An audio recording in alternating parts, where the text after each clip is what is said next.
Мына Нарын жергесинде дегеле бардык эле өлкөлөрдүн бардык булуң бурчунда электр энергия боюнча проблема бар.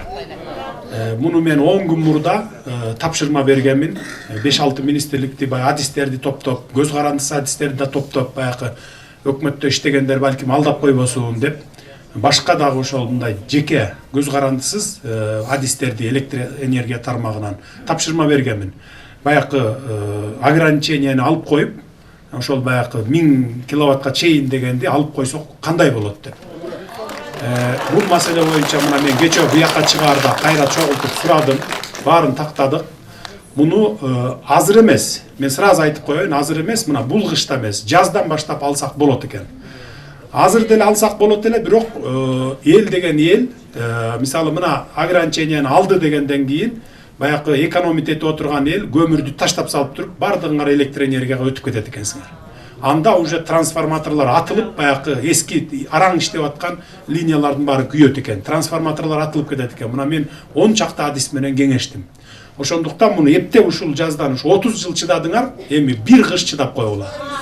Майга чейин Кудай буйрса чыдагыла, майдан кийин сөзсүз ограниченияны алабыз.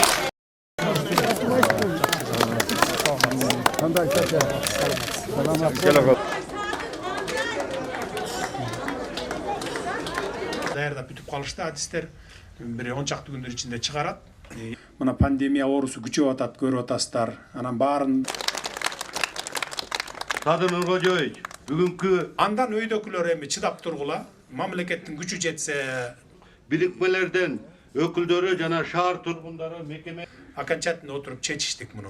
Булактарын таптык, 1 миллиард чыгарттырдым да баары менен чогуу мындай баарлашалар. Кылып баягы эски араң иштеп аткан линиялардын баары күйөт экен. Азыр деле алсак болот эле, бирок эл деген эл отчетун алып турат. Буга чейин 30 жылдан бери бир дагы менен өзүңүздөр кеңешип аласыздар. Эки варианты бар. Же 3 айлык окончательно отуруп чечиштик муну. Булактарын таптык, 1 миллиард.